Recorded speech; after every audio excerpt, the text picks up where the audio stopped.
Magandang araw mga minamahal kong senior citizens na pensyonado sa SSS. Sa araw po na ito ay may dapat po kayong malaman patungkol po sa mahalagang mangyayari sa June 2026 sa mga SSS pensioners.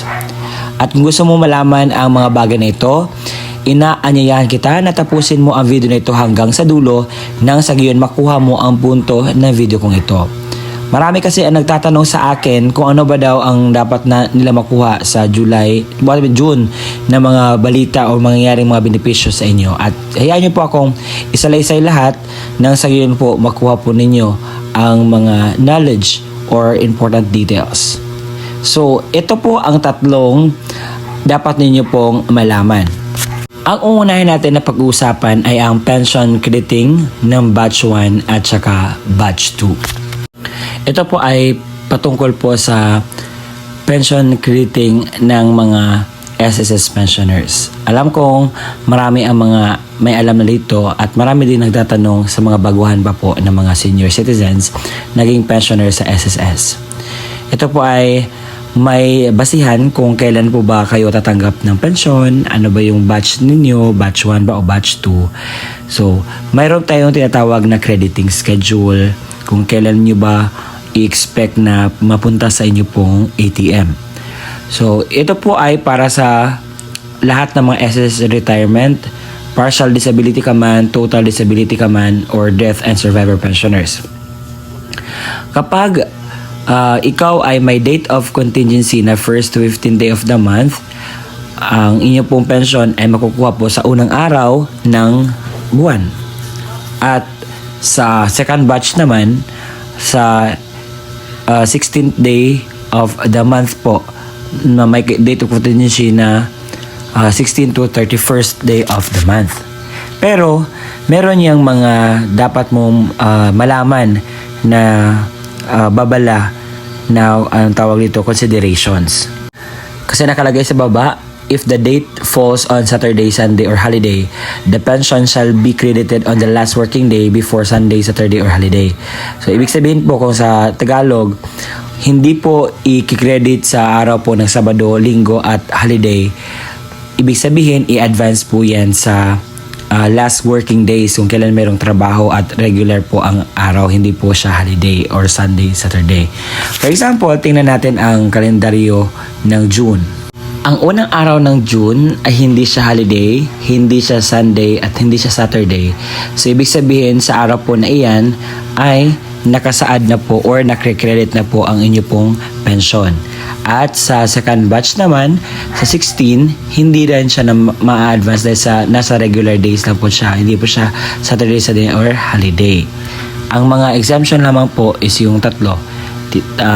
Saturday, Sunday, at saka holiday. Pangalawa naman ay ang pension increase. Okay, ito pag-usapan natin ito na masinsinan nang sa gayon po mas klaro po sa inyo. So may article po ito para po mas klaro po sa atin na hindi po ito gawa-gawa. Dahil nakita po ni Makasait na nangangailangan ng tao ngayon dahil sa kapos sa pera, medyo kinakailangan ng pera. So, imbis na ang pension increase ay magaganap sa September 2026, in advance niya ito at ginawa niya sa June 2026. Kaya naman, ang first batch is nakatanggap na po sila ng kanilang pension plus the pension increase. And sa second batch naman, makakatanggap po kayo sa 15th day of the month po kayo makakatanggap. O 16th day of the month po pala kayo makatanggap ng inyo pong pension. At ayon po ito sa nakasaad na article sa SSS. At approximately ang nila binigay 6.5 billion para po sa pension increase sa tulong po ito sa krisis ng panahon. At ang pangatlo naman ay meron tayong tinatawag na ACOP or Annual Confirmation of Pensioners Program para po sa June 2026. Bakit kinakailangan po ang ACOP at ano po ba itong ACOP? Ang ACOP po ay nagre-refer po ito sa pag-report ng isang pensioners sa SSS sa taon-taon po na pag-report para po malaman at matanggap po ang inyong pensyon buwan-buwan. Hindi po siya iputol. At according po ito sa Republic Act number 11119999 or the Social Security Act of 2018. So, sino dapat po ang mag-comply? Una, ang mga retirement pensioners residing in the Philippines who are 80 years old and above. Nagsimula po ito noong March 2024. Pangalawa, retirement pensioners residing abroad. Pangatlo, total disability pensioners. Pang-apat, death or survivor pensioners. At panglima, dependent children under guardianship. So, bakit kinakailangan po magpa-akop? Ito po ay para po sa pagpatuloy po ng inyo po tinatanggap na pensyon or malalaman po ni SSS na kayo po ay nakakuha pa ng inyo pensyon at buhay pa. Paano nga ba mag-comply ng akop? Pwede pong online, pwede pong through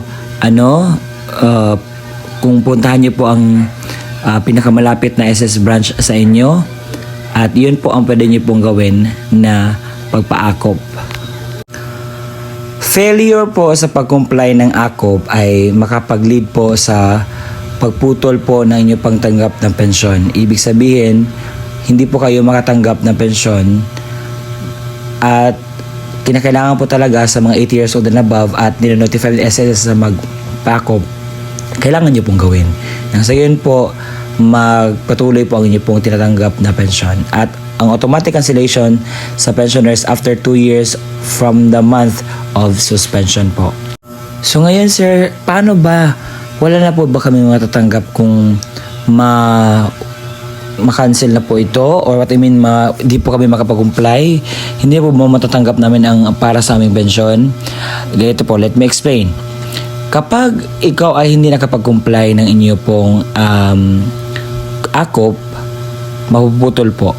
Pero once i-comply mo lahat ang inyo pong akop, ang mangyayari po is maibigay po lahat po ng inyo pong pensyon mula noong hindi ka nakatanggap hanggang sa buwan kung saan present na.